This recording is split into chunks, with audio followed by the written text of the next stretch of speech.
secrets of the universe.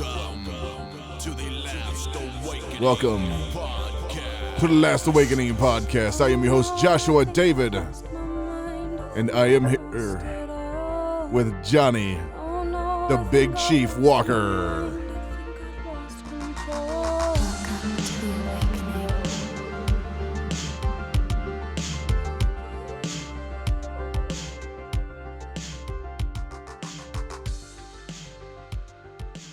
Oh, you ain't gonna say what's up? KC Mo, whoa. Let me hear you say, what's up? What's up, Joshua? What's up, people? How we doing? How we doing? I'm okay, I guess. You okay? No, That's I can good. do something that I haven't been able to do since the wreck. Exciting? Tell them what it is. I can take my right hand and touch my right shoulder. Ta-da! That's a big step. Oh, that's right. You're on video. They can see it. Yes. Very cool. And let me Very tell you, cool. it hurt. But I can do it. You can do it. That's all that matters. Yeah, the part that was hurting up here in my shoulder, where my pectoral muscles in my rotator cuff meet, it has been hurting like crazy. It Right. isn't because I put a hot compress and got those muscles to finally relax.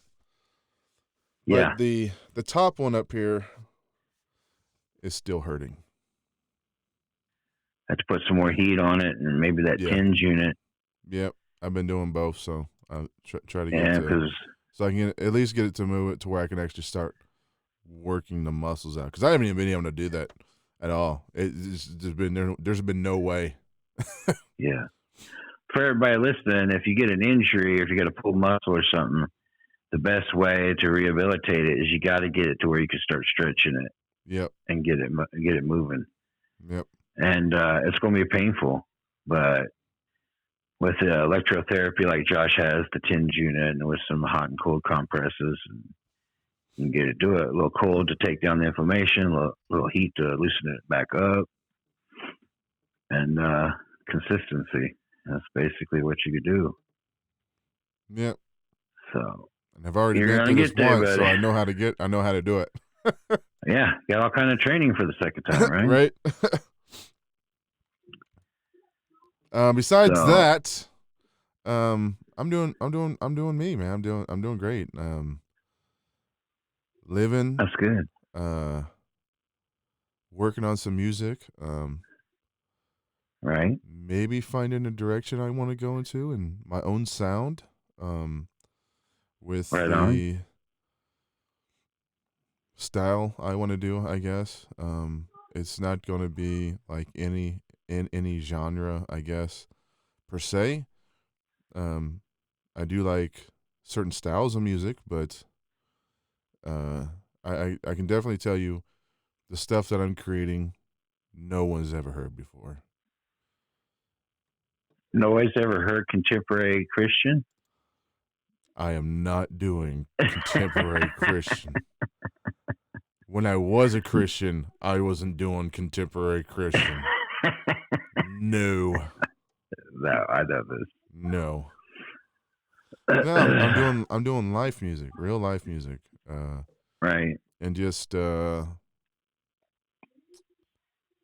telling people truth. And that's the direction I decided I wanted to go in with it. Right. Like I said, I wanted to have my own So- sound, my own.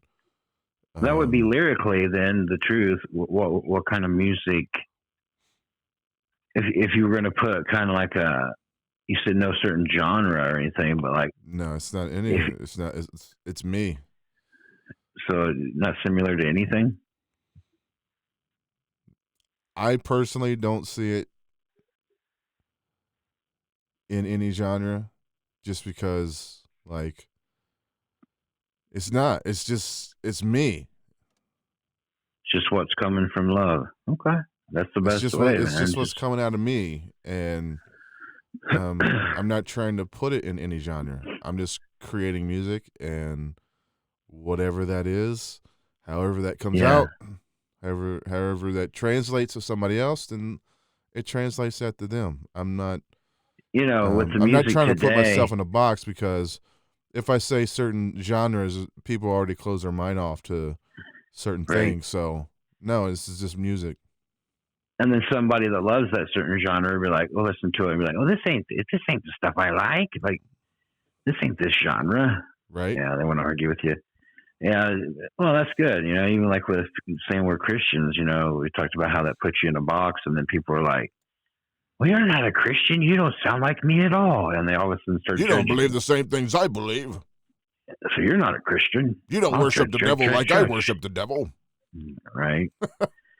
Well, that's good, man, because like the music of like today, you listen to the stuff on the radio, and most of it's just junk. Right. And the stuff that does catch my ear, it's stuff that's different, right?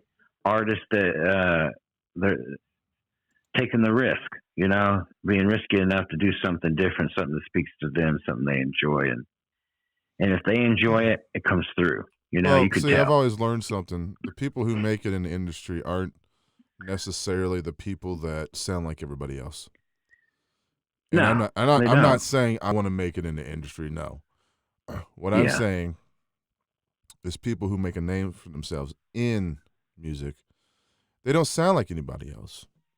You'll right, have 20,000 people after that person or that group that right. sound like Come out of the them, woodwork. right? Yeah.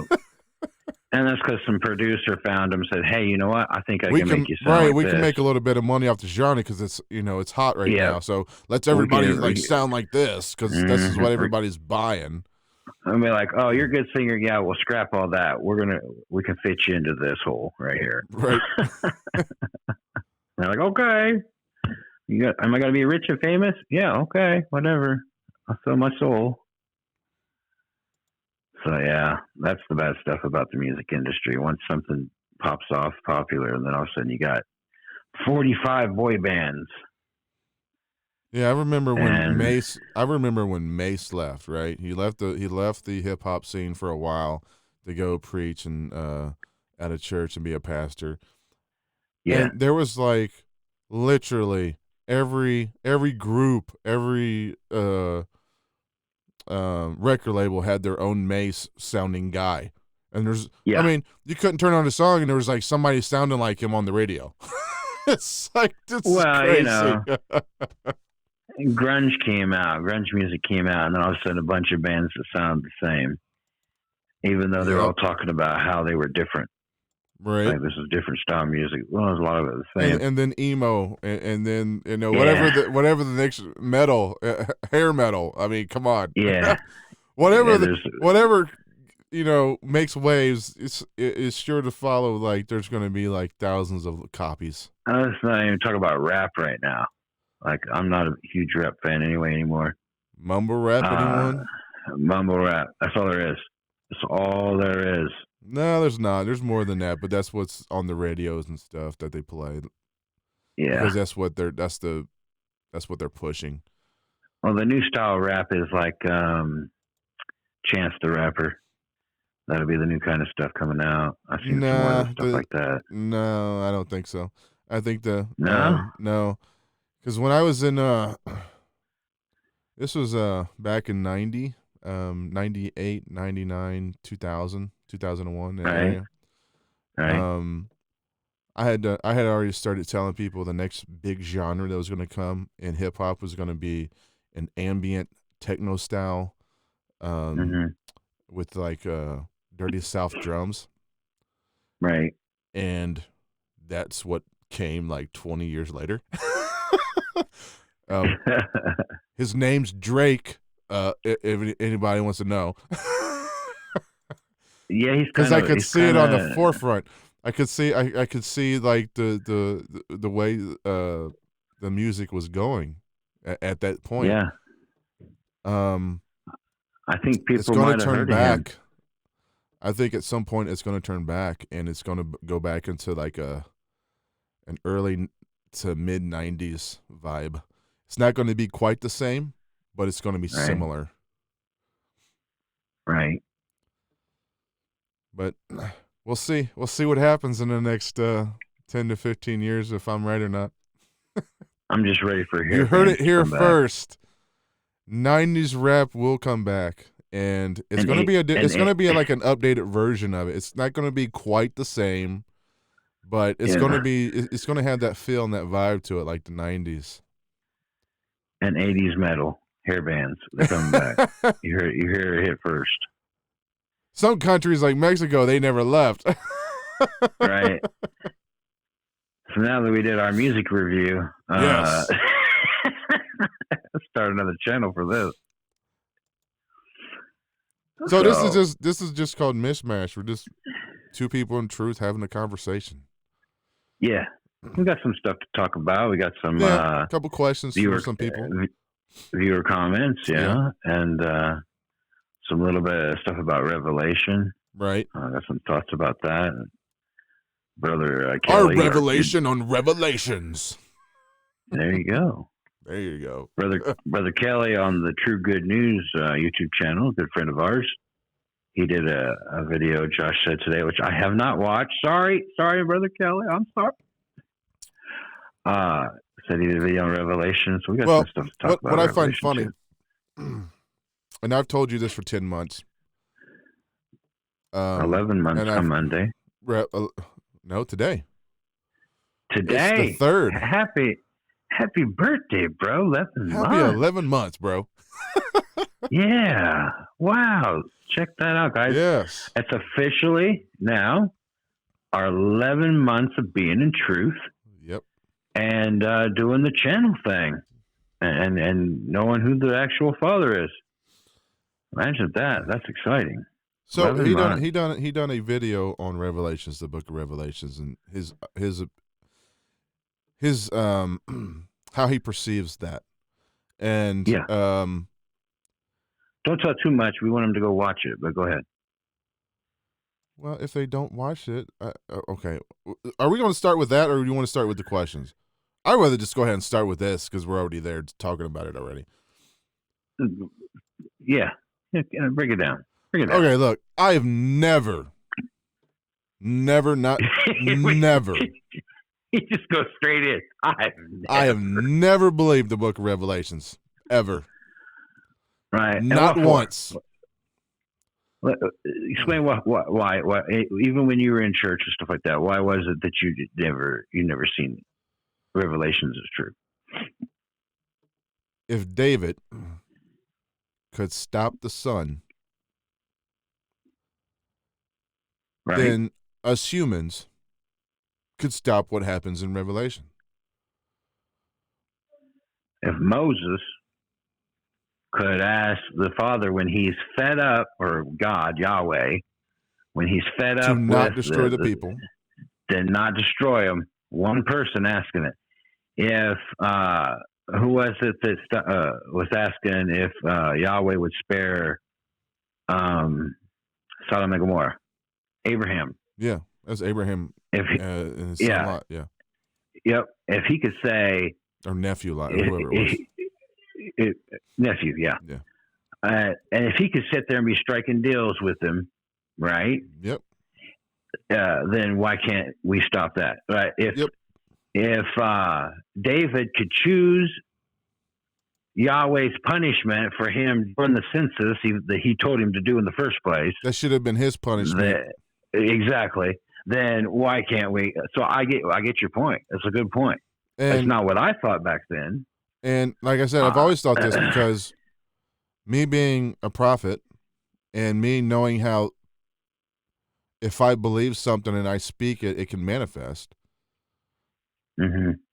Then why can't all of us together speak something and it manifests and that conclusion doesn't happen? Right. Or it's prolonged. Or prolonged even. Because when Jonah went to Nineveh, that generation did not receive those things because they repented and turned away, right? That's right. That judgment came on a different generation.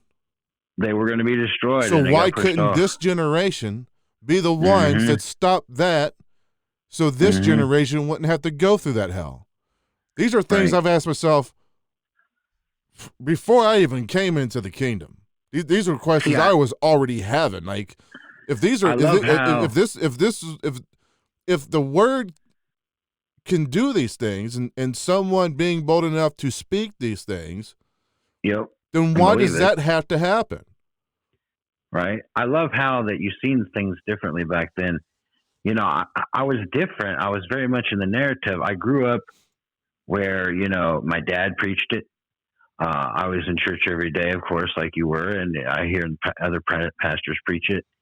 Then I was in school where the sister, the founder of the school I went to, she taught Revelations every year at school. There was a Revelation course. Right. And then when I got saved, like for myself, saved, right, at 18, right, and not just for my daddy because he was a preacher, but because I wanted to, right? Right.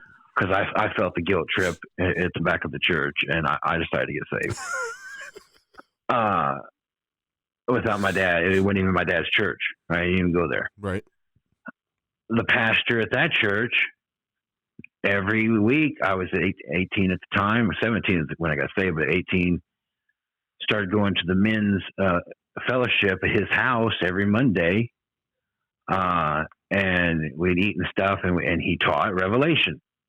So I was getting it at school my whole life, under my dad my whole life, and then even as a young adult, I was indoctrinated with Revelation daily and weekly, no matter where I was. So I accepted it. I was always taught the full Bible is true, front to back, every word's from the Father, and is to be believed. It's a to-do list, and this stuff will happen.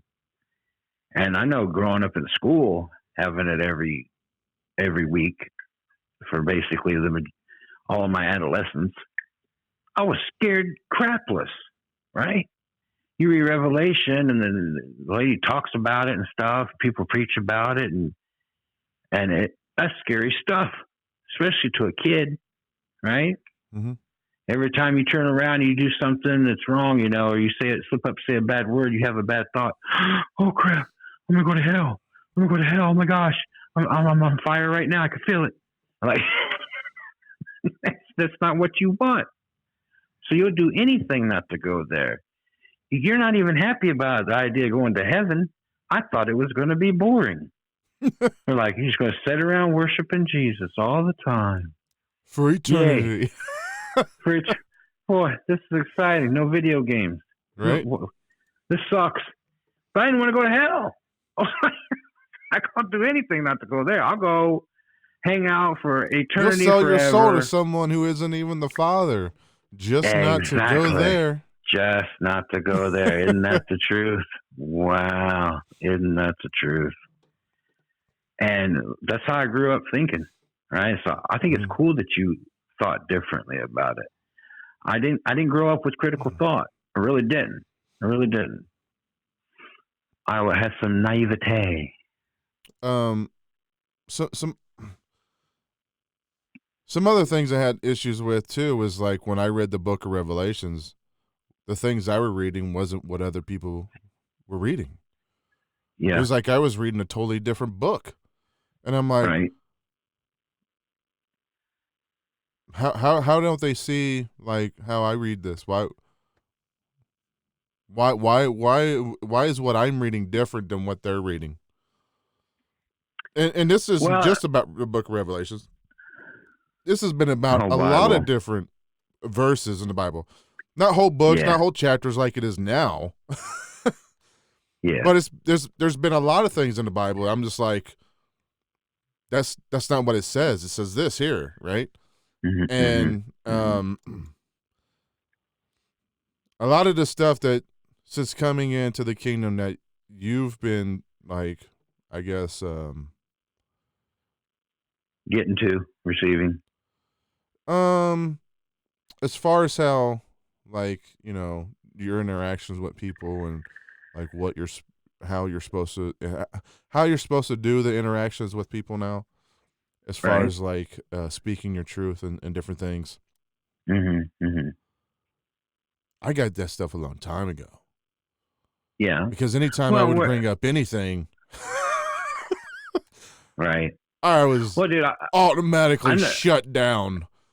I get that. I get that point. And listen, trust me, when I got saved and I thought I was going to have a great relationship with my dad now that I'm saved and I could study the Bible and we could talk about it. And this is our big, moment where we, start interacting with people and I get his acceptance. And that didn't happen. That was a crushing blow to me because here I was excited. That was the first thing I thought after. I was like, yeah, I got saved. I don't feel any different, but I could talk to my dad now. And I was always wrong. It didn't matter what I thought that God told me, right? Because I was wrong and I didn't know anything, and he knew better because he'd been a preacher for almost 50 years already. So, or like 45 years or so. But so I get that whole point where people shutting you down and stuff. My problem with Revelation is that even amongst Christians, even in the same denomination, even in the same church, couldn't agree on what the heck Revelation would say. The conversations that I would hear in the men's group. It's one thing when kids and teenagers in school and they're seeing certain things in Revelation, and then of course the sister that's teaching it tells everybody they're wrong, no matter what they were saying about it. So that's one thing. Yeah, which one is it? Is it mid trip, post trip, or? Yeah, when you're sitting with when you're sitting with a bunch of adults and the pastor of the church, and all the adult men can't even agree on, well, this here is literal, or no, this is figurative, or this part's literal and that part's figurative, or it's mid trib, pre trib, post trib. They couldn't even figure out what they believed about the dang book. So that's the issue I had about that too. I was sitting here, I believe it's all true, but what truth? Because they're not helping me. And anytime, like you said, anytime I have something to say about it, you might have one person agree and then 5 other people disagree, and all 5 of them have a different narrative about it too. Yep. So it was just confusing. They just all confused the crap out of you. And confusion is what? Of the devil. Of the devil. That's right. So if I'm going to tell you right now, if you're confused by Revelations, just go ahead and throw the damn book out. Yep. If it's confusing you and the church is confusing you and stuff, you tell them right up. Because here's the thing, right? When you come into love, all prophecies cease. Yep. I'll say it again because Paul said it. When you come into love, all prophecies cease. Break down what I was saying before we got on here. We decided to do a video. This is David's. Josh was saying how this is David's vision, or John's vision. Sorry, this is what Kelly was saying. Yeah, Kelly was saying this. He said this is John's vision. So you look at a vision, and that's a personal thing. Then when you turn around, you start telling it, and you start saying, and you write it down even, and it goes in a book as a truth to people, stating that this is the future. That's now prophecy, right? That's now a spoken prophecy put on paper. Well, at least the church would say that. The church does say that. The Revelation is prophecy. It's about what is to come. It's about the end of this world. Too bad none of those churches exist. Right. So now they're symbolic churches of today. Yep. What? No. All those churches were of that time period. That's when it was written. That's who it was for. And guess what? None of that crap matters anymore. Yeah. All right, they're just moving something in my room real quick. So, anyway, so if you get to the rest, so it's prophecy. Well, if you know that when you get into the kingdom, right, even like Paul says, and we've talked about before, even on the last few videos, that all prophecy ceases, all tongues cease, all knowledge goes away. Yep. All this thing ends when you come into truth. So if you're in truth, you're in the kingdom, like we've been talking about the whole time we've been on YouTube. Is this prophecy even something worth worrying about? No, it's not. Is this book even worth worrying about? That's the whole thing, right? That's the whole thing. if it's causing you to worry, guess what? That's not fear. of the Father either. And that's of the devil. He told you not to Worry is worry fear. about tomorrow. You have I told enough my dad- worries today. I told my dad that in the Chiefs football game tonight, which the Chiefs won, which I'm happy about. Yeah, that's why I called you the Big Chief. Yep, that's right, the Big Chief Johnny Walker. I'll take that nickname. Anyway, he was like, "Oh man, but there's so much time left on the clock. You know, I'm so worried about this." But I said, "There's no worry in love, right? If you believe, you said you have faith. Oh, I got faith. We're going to do this."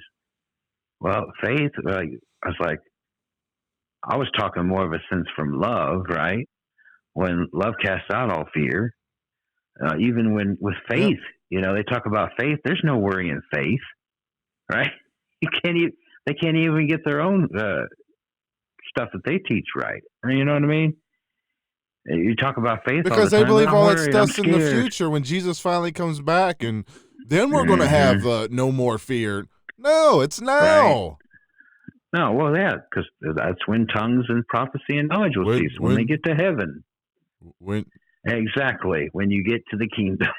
Exactly. And the kingdom is at hand. Now. It's within you right now. You can have your new name now. You can have all the promises now. Right. Promises it's in this not book a future mine. thing. It's wild, man. It's wild, but this is the state that the world we live in is right now, but we're here to change it, right? I'm going to tell you right now, this. if you believe that you can have abundant life now, which it states in the Bible, right? Which the church doesn't believe, they believe it's some future nonsense.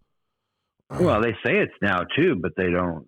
It never manifests because they don't really believe it. Right. So who are you going to believe? Are you going to believe love when it tells you that you can have abundant life now? Or are you going to believe anything else in that Bible that tells you that you're going to have to suffer?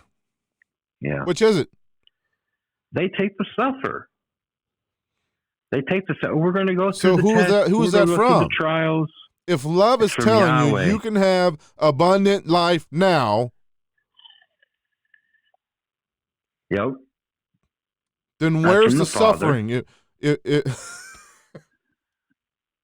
Where's the suffering? It's the thing that you're Yahweh supposed to be told living your about. best life now. No, this is but a vapor, a time of suffering, and we're supposed to be okay with that. And just as Jesus suffered, we're going to suffer. You can suffer with him. I'm having abundant life, like he told me. They confess it, man. They confess it all the time. And my dad manifests. said again today. My dad said again today, I need to pay my tithes and stuff. He's like, I'm tired of living under a curse. I said, Dad, do you really believe you're under a curse? He said, yeah, I'm under a curse. I haven't been able to pay tithes. I said, you really believe that your God will put you under a curse and that you're cursed? He said, yeah, that's what the scripture says. I said, so you're cursed. And then they get mad at you like you're the one that cursed them. Like I'm the one that said no, it. you believe it. Yep.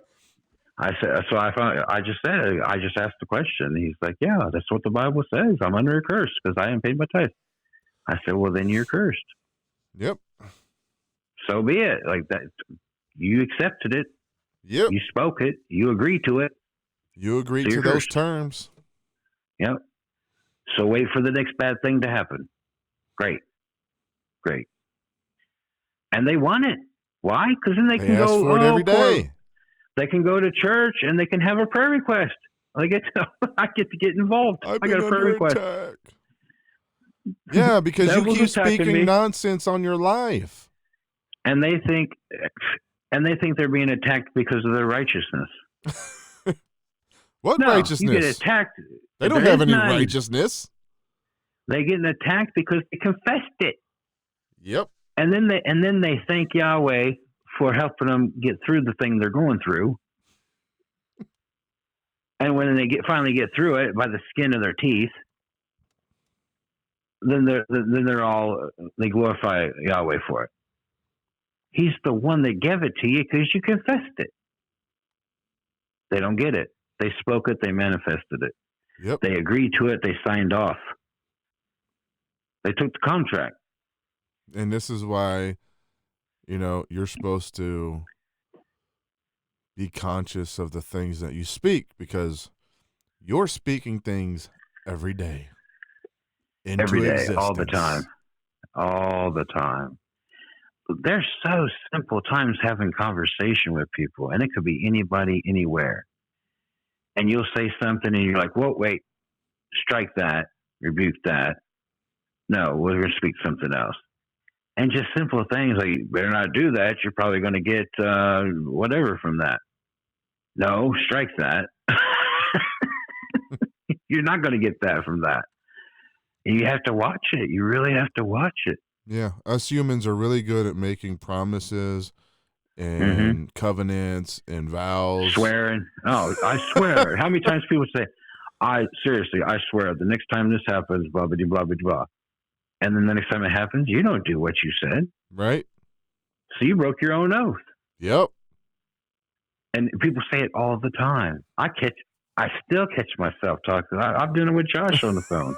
I'll just start laughing. Right? And he just laughs at me. I was I'm like, no, what'd you say? Crap. Yeah. I'm like, crap, caught me up. Okay, good job. Whatever. I'm like, strike that. I don't swear. But literally, if you're not watching the words, that taking every thought into captivity, right? Because when you're speaking, you should be thinking about the words coming out of your mouth. I mean, I know that a lot of times when we're speaking, like on these podcasts, we don't plan what we're saying. It just comes out. But then we know it's coming from the Father, though. I'm talking about two bros having conversation about whatever. But listen, it should be like this all the time. We should know what we're saying, right? If in all things, right? In all things, we need to hold every thought captive and watch the things that we speak, because the things we speak are powerful. They are life. The power of life and death is in the tongue. Imagine that. Yeah, that's scripture. Just in case somebody don't know.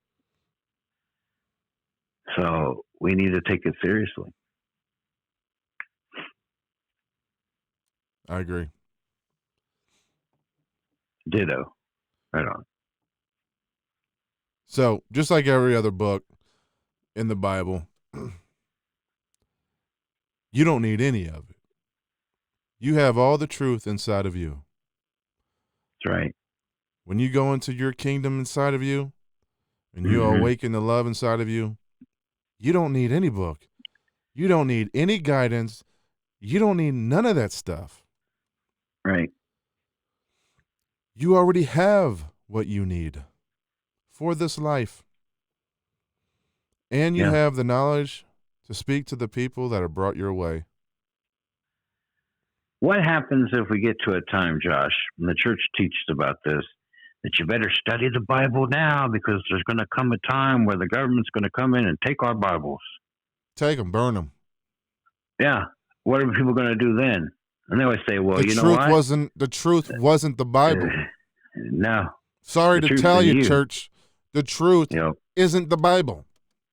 So don't get offended. The love when we say inside that of you is the truth. Yeah, it is so don't get the way. It is the life. It's the truth. Yep. So don't get offended when we say that you don't need the Bible. Because like even you don't need any idol.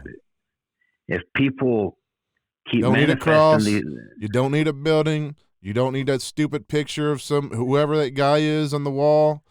You don't need the Bible. You don't need none of that stuff. What you need to do is find your kingdom inside of you, go down, sit inside of your kingdom, become the ruler of your life, and you will have all truths to run your life. Yep. And to manifest the life that you want without fear, without shame, without guilt. You will have peace. Yeah. Peace that passes all understanding. Life and life more abundantly. I know one of the verses that I was going to speak about the other day. All right, the father was talking to me about this past week.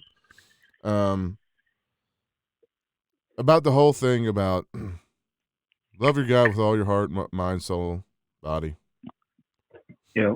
and love your Love neighbor your as neighbor as yourself. yourself. Mm-hmm. And he gives him the first one, and he says the second one's like the first one. It's like the first one, right? Right? It's like the first one. I thought about that. What did he mean by that?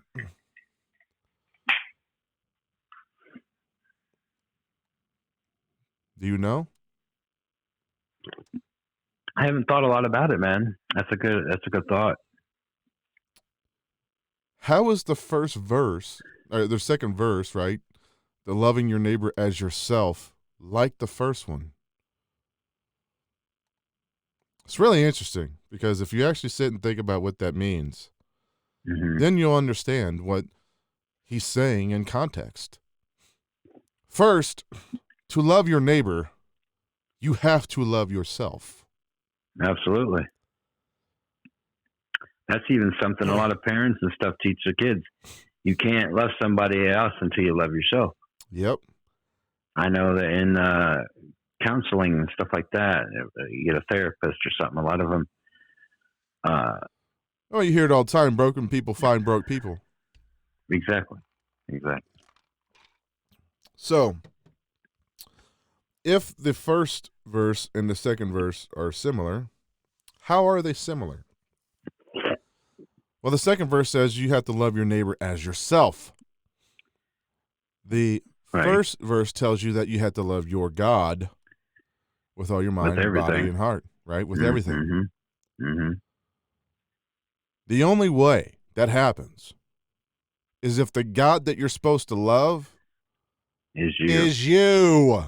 That's right. So then you, after loving yourself, can then love your neighbor as you love yourself. Yep. Because they have the Father within them as well. And then you wonder why Jesus told us we were gods. Yep. Because we're supposed to love ourselves with everything that's within us. So then at that point when you do, now you can go love the neighbor. Yep. Because you can recognize the love that's in them. The Father that's in them. The Father that's in them. And it's the same one that's in you. That's right. Love. But it goes deeper. Love with everything. And then love in someone else as much as you love the love in you. There's a lot of love there. Now, that's what it means. Let's talk about the neighbor. Right on. Nobody wants to talk about the neighbor that you're supposed to love. Why? Because the neighbor does not look like you. He does not act like you. He does not do the things you want him to do. He didn't pick his dog poop off my yard. He is sovereign in himself. He has his own wishes, his own desires, his own mind, his own body, his own loves. And you're supposed to love him unconditionally. No matter what state he's in, whether he's saved, not saved, it doesn't matter. Not your religion. Not your religion. It doesn't matter. Your doctrine. Not your doctrine. You're supposed to love him just as he is. Yep. No matter if he is in sin or not. You're supposed to love him unconditionally. Yep. It doesn't matter his condition. But he's a Satan worshiper, and I think he just joined Islam, and he said I'm a Bible thumping butthole. So you gotta love him. Because if you think unconditionally means I'm just supposed to love the person and not the sin, well, then you don't understand what conditions are. Yeah. Because you just said you can't love them fully who they are because of their conditions. There was a sister, I can't remember who it was, that was talking about how she hates hearing what the normal Christian saying. It's a super normal Christian phrase. especially when they're talking about gay people. And they'll say, well, I got to love the person, but I hate the sin. Yeah, I just said that. Yeah. And she's like, I'm so sick and tired, right? And she said, I'm so sick and tired of hearing that. Because they'll be like, I'm not judging them. I'm not judging them. I love the person. I just hate their sin. But in that statement, there's a judgment. You're saying they're sinful. Yeah. You're saying something they do is sinful. Unconditional. And that's not up to, that's not up to you. That's not unconditional. And they don't get it. They don't get it. They think because of what they've been taught in their doctrines and their religion that they know what sin is, and that when they don't know what sin is at all, it's just not loving. My question is, show me where it says that in the Bible. It's abomination. The whole you got to love the sinner but not the sin. Yeah. It doesn't say that anywhere I've ever seen. Nope. And we've been scouring the Bible for. Listen, we don't know everything, but we've been scouring it for 11 months, hardcore, hours and hours a day. And like, not just reading the Bible, but other things and listening to videos. And like, I haven't ran across it myself. I haven't heard anybody talk about it, except for the church, but they don't tell you where it's at. I haven't heard anybody use a scripture for context. Because here's the thing, too. How many Christians love Pentecostals and they're Baptists? Right? They call them Holy Ghost hoopanannies or whatever. Yeah, all kind of names. Baptists do for Pentecostals. Oh, and vice versa. And then you get certain groups of Baptists say, well, they're not saved. Yeah. Yeah. Wait. Oh, so now because you don't believe the same way somebody else does, you automatically make them a sinner because you got to be right and they got to be wrong. Then you falsely accuse your brother of sins he never committed to feel self-righteous about what you believe. Yeah. You Just got the whole so United. You can say, well, I don't have to love the things that they do. I just have to love the person, right? Because they're a sinner. Well, you got the United Methodist Church that just split in half based upon some of them want to stay the Traditionalist Methodists, which is their new name, and they don't allow gays in the church or to become preachers or anything like that. And then you got the one that kept the United Methodist name that now allow gays to be preachers and gays in the church and gay weddings. And I would say this to all the gay people who want to get married. Don't do it. Don't. You don't want it. You don't want to put yourself in that bondage. Yeah. But listen, you got the one side of the Methodists, the Traditionalists, right? And they're looking at the ones now that accept gay marriage and stuff. And they think they're all sinners because they're okay with it now. Right? Yeah. They were the same church 3 weeks ago, a month ago. Now they think the other half the other ones are all going away. to hell. Yeah. Now half their church that they were just sitting in the same congregation with is not going to hell. Yep. It's just that quick. It's like just with a vote. Yep. With a vote. You're going to hell now. With a vote of men, half of them are now going to hell in the eyes of the other half. Yep. Wow, that's some love. That's the Father. But just remember, all you church people, all the whores and all the tax collectors will go in the kingdom before you. That's what it says. That's what your Bible says. They'll get there before Josh you. Saying it. That ain't Josh speaking that. That's in your Bible. Your Bible. Your idol. Okay. Do you believe it? So. This comes from Chris something, and that's the name of the person. Okay. Um, Subscriber. yeah, one of our- Welcome, Chris something. Yeah. So I heard it discussed but not read or said directly, unless I missed it. Well, you did miss it. It was it was probably in the previous video before the one you watched, actually. What is the sign of Jonas? The sign of Jonah. Yeah. Right? So, I guess I could go to the verses and just read it There you go. instead of reading them off my phone. And that's the wrong button. Great. You broke it. We can't have nothing nice. No, it opened up a different menu than the one I was wanting. Go have your personal information on there, bruh. I'm just saying. No, it was the Windows Store. Let everybody see your bank accounts. We know you got all that money, but you know. All 300 pesos. Woohoo! 300 pesos.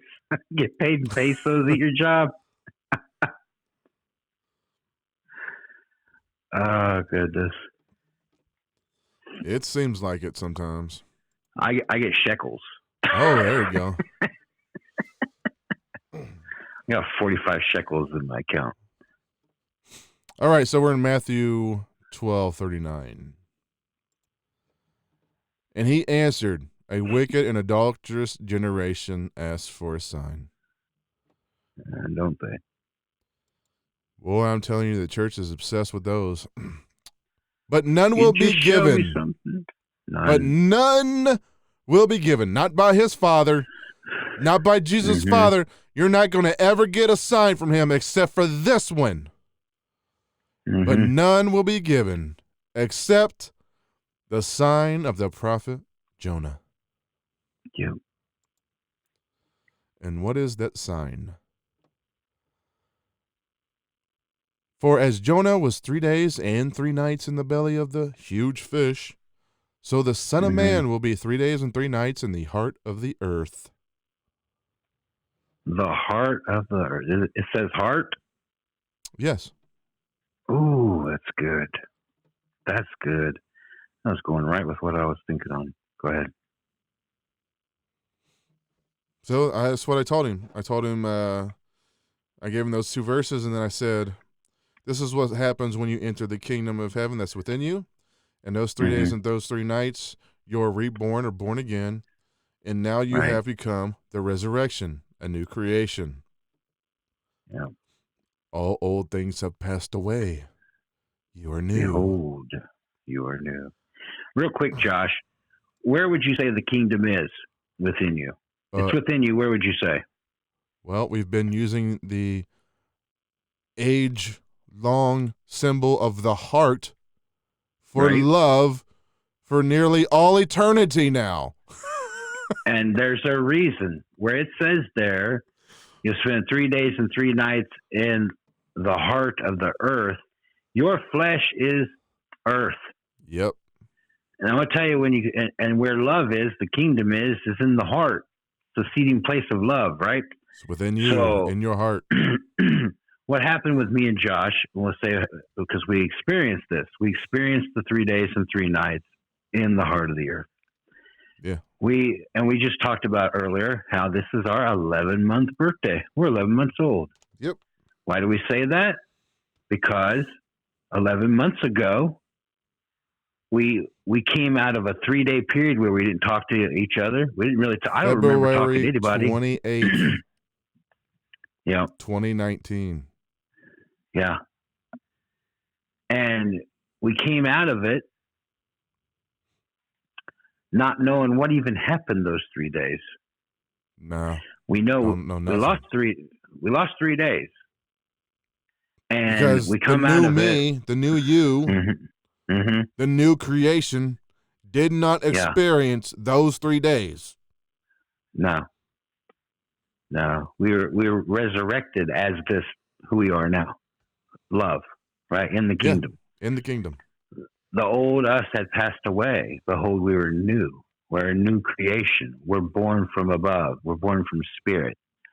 And immediately, the way we seen the word the way we seen the Bible was different. Immediately, Yeah. we could see this. We could see the way we used to see it, and we automatically seen the way we see it now.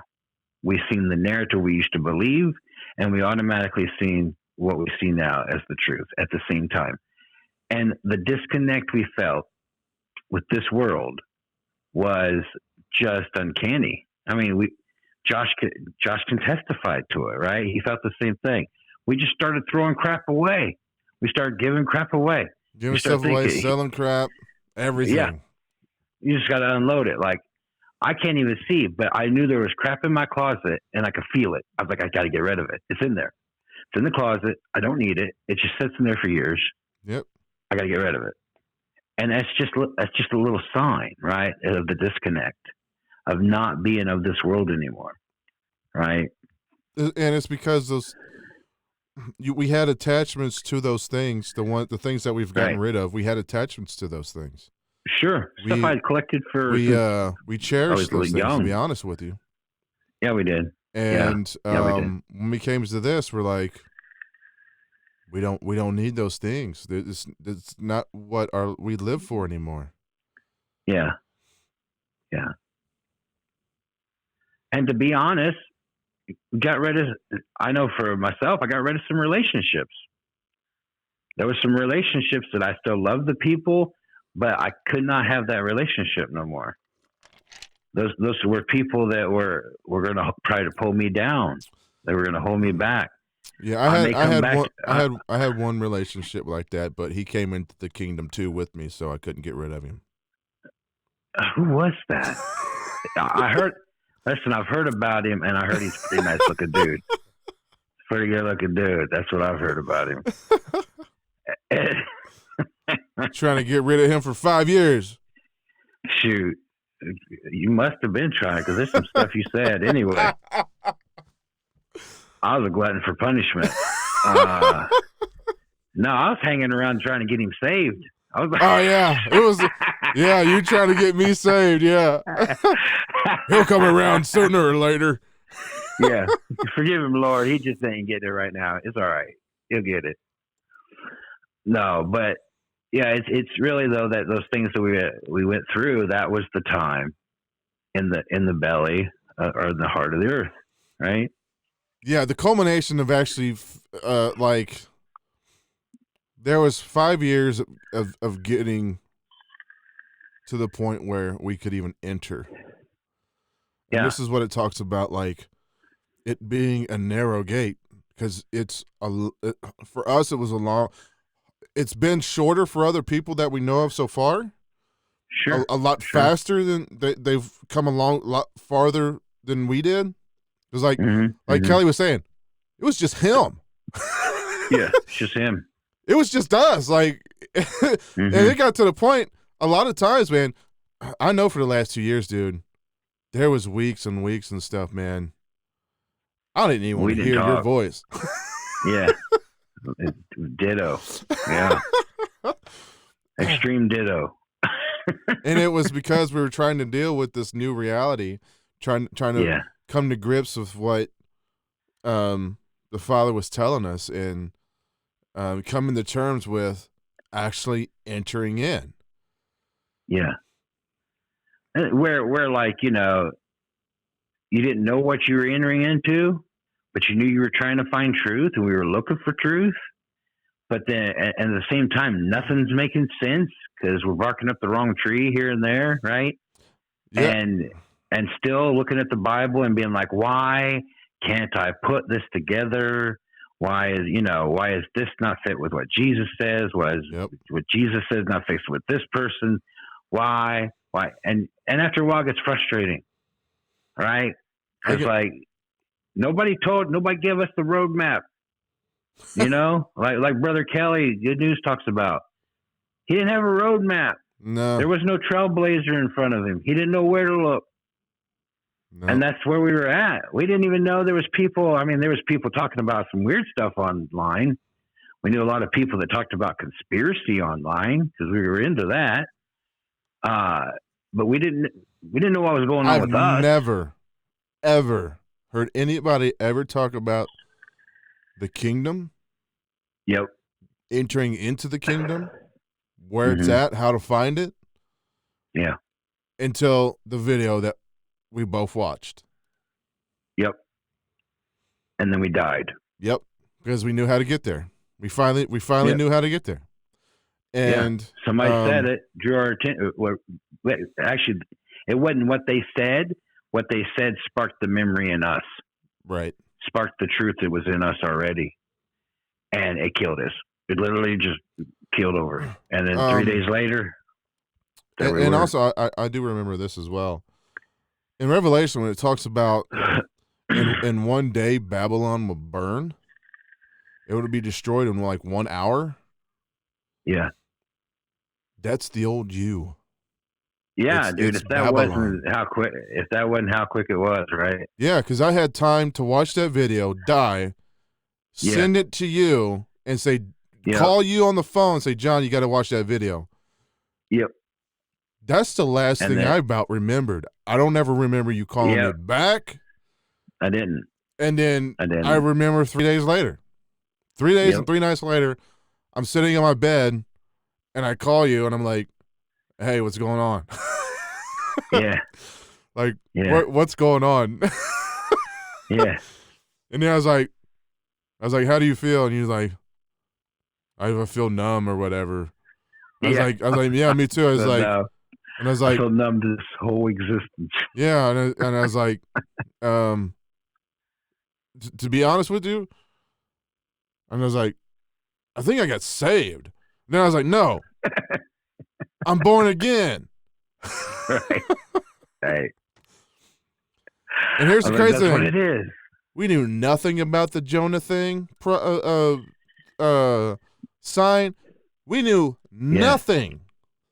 We didn't even know what happened to us. No. We just knew, when he said, no, I think I got born again, I was like, he starts laughing. I'm like, why are you laughing at? I think that's what happened. Yeah, it's pretty amazing. Pretty amazing. So that's that part. Hopefully we let you know a little bit of what that means and what we've seen happen in ourselves. And we said this in some other videos too. There's usually one thing in this life that most people are holding on to and not wanting to let go. Right. For John, it was acceptance from his father. For me, it was wanting someone in this life to love me. And once you finally cut that off and say, you know what, I just want to do what the love inside of me, the Father inside of me wants me to do. That's what I want more than anything. Once you make that, it's not a mind connection. It's a heart thing. Once you get that into your heart, you're gonna die. It's gonna happen. That's the moment it's gonna do it. Listen, that's true circumcision. Yeah. Right? That's true circumcision. You got to cut that little fleshy, hangy on part. You know, just like the 10 Commandments hang on the heart, you're supposed to circumcise those. Cut them all off. Yep. So you can unbind yourself and be free. That last thing that you have to die to, it's a little hanger on, a little pesky thing. Skin right? tag. It's a skin tag. It's a skin tag, right? Got to get that skin tag, wart remover. You got to get that off. And sometimes it's buried in there good. It's got a root. Sometimes that root. We was talking about that for like 3 years, the same thing. Same thing. And I'd be on the phone with Josh. Oh, I thought I died to this. And I thought I got past the problems with my dad, but my daddy don't love me still. And I'd be crying. I'd be crying like a little baby. Yep. Like a little baby. And I thought I had defeated it so many times. Numerous times you thought you were done. And I was like, John, no, you're not. Yeah. I would be, listen, I had a great therapist, wonderful lady, very good at her job, right? Yep. And I had dealt with that, right? Church wasn't doing it for me. Talking to family hadn't done it. Talking with friends hadn't really done it. I had a therapist, and I talked to her for years about it. And every time I thought I had made it past it, I have got victory. Thank the Lord. Nope. deep rooted. Let me tell There's some you, things. it was. This is half Mhm. the time for the last 2 years he didn't even want to talk to me because that's what we were going to talk about. Yeah. I don't want to talk about my dad. I want to talk about it. I was over. I defeated it. I defeated it, Josh. I defeated it. Yeah, and Nope. then I would ask you, okay, then why are you still wanting these things then? Yep. Why are you still wanting this relationship then? Why is this Because I something? deserve. Because I deserve it.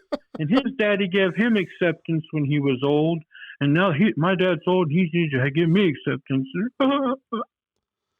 So as John was working on that, Mm-hmm. Right. I was going to literal hell with just about any woman and every woman in my Yeah. life, Yeah. and it was bad. And I'm not even talking about being in relationships with these people because I was in it.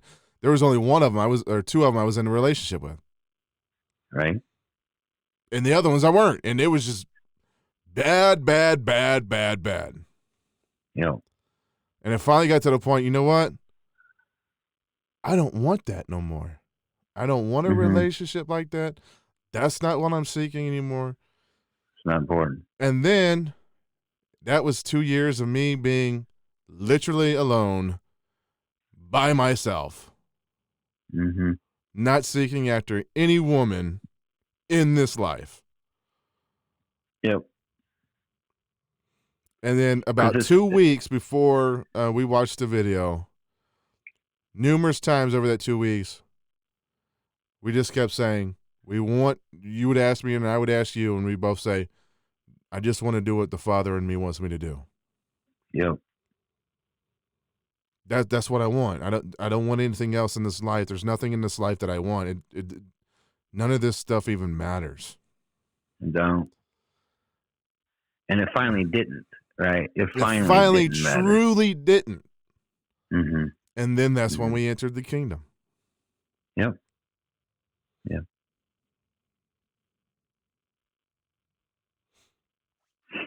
So that's the answer to that question. Good short answer. Cliff Note version, right? Okay. So we had a question from NA, and for those of you who don't know who NA is, this is a person that's been a long time contributor to this channel when She's we our first day. virtually had no one. Yeah. Nobody. And this is the question. What is the connection between the Father and the Christ? This may be basic 101. I ask because my understanding is that the Father is the Christ. It is his spirit that speaks in our hearts. When I think of the man, Jesus, I think of Abba, his spirit, since for me, the two have been revealed as one. Right.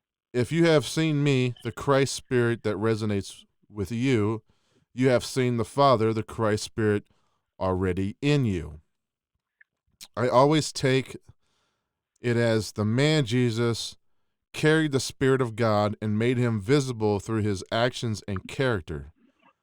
All right. When you understand that, when you understand that, then you converse with Jesus. You converse with the Father. You therefore receive the word, quotations or parentheses, truth, and that seed is planted in your kingdom. Okay, we've actually talked about this here recently in one of our videos. Do you remember the name of that video by chance, John? Was that court now in session?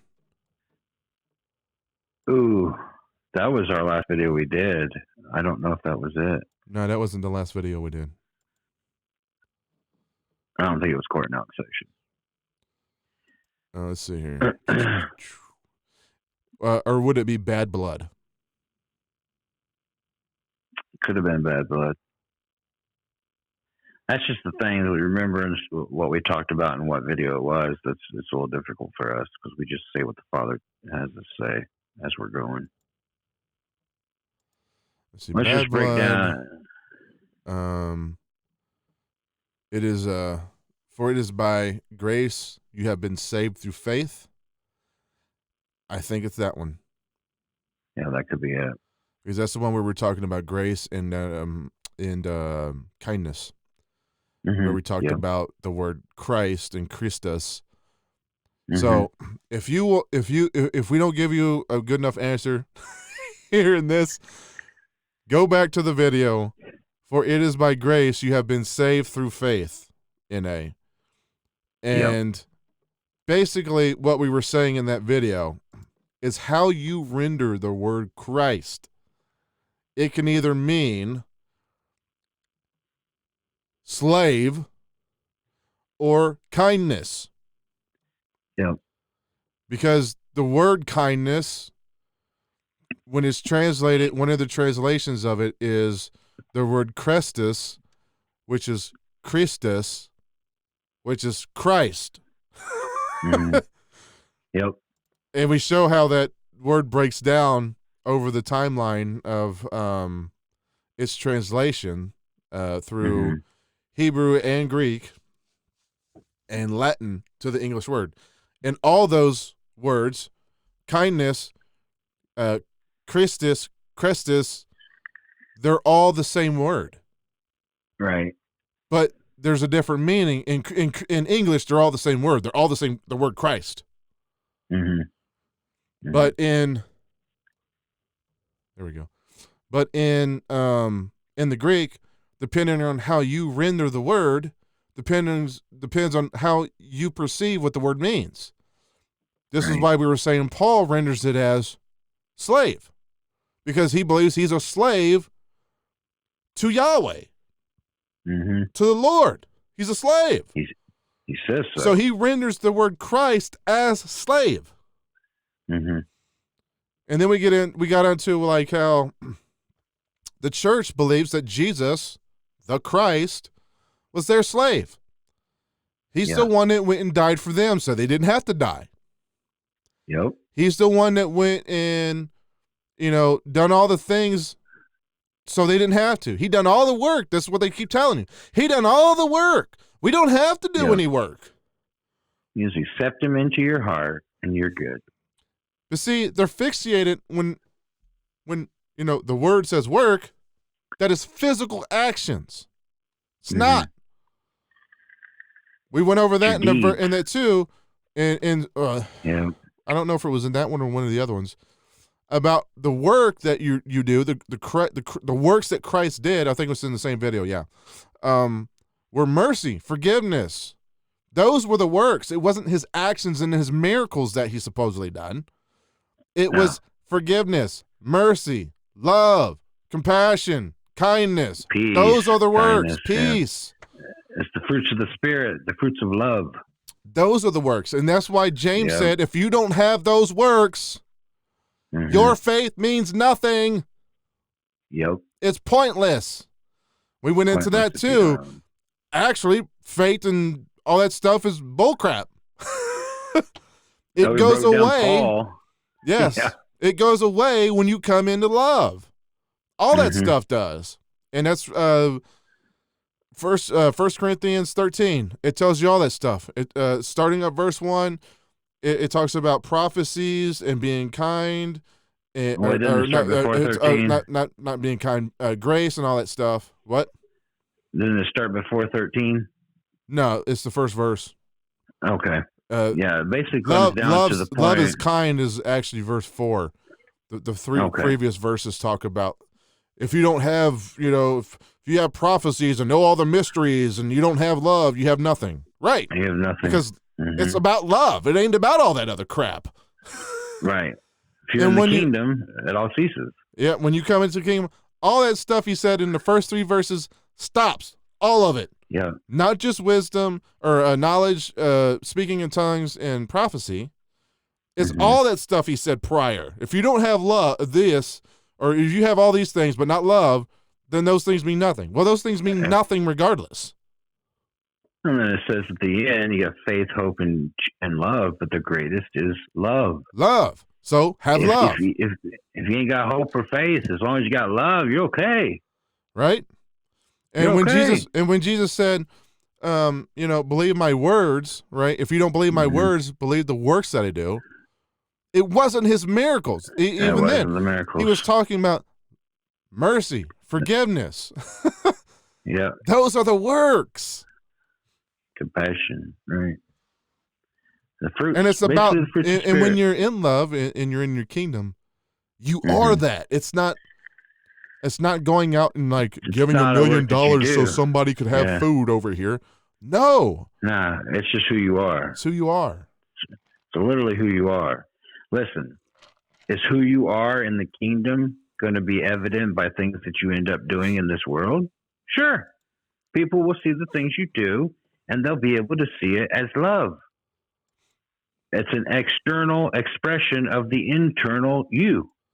I always like how, you got all these people giving money to charities and charities doing all this stuff. And, Jesus talks about like, don't let your right hand know what your left hand is doing, or don't know what your right hand is doing, whatever. Sure. In other words, and when you do give and stuff, do it in secret. Yeah. Yeah. How many people praise these people who give millions of dollars to cancer and all this crap? Oh, yeah. Do they not know that these are the wicked people of this earth? Do they not get that? Yeah. You're supposed to be doing these things in secret, so not to boast, right? Because boasting comes from the evil one. Plus, they got to get their tax write-off, right? Just like in church with your tithes. Right? So it's just like, okay, you say, oh, this person's a good humanitarian. They done all these works. Yeah. No, a good humanitarian, you don't even know done any work. You don't even know they did it. And they don't know they done it. Why? Read your Bible. Well, when did we do these things, Christ? When did we give the food to the hungry and things? Yeah. When did we do these things to you? One of the greatest things at my mom's funeral is when Sister Spiegel got up and she started telling stories about all the things my mom had done for her and for the school and all this stuff. And my dad and us kids, none of us knew it. We never knew it. Why? Because she wasn't a bragger. She wasn't a boaster like Paul, right? She didn't need the praise. I can tell you one thing, man. Yeah. If she wasn't in the kingdom, dude, because like the more I hear about her, the more, especially like when she, the last few years she was alive and stuff, and right. She's like a child, like a child. I mean, even when I knew her before, when we lived down there and stuff, man.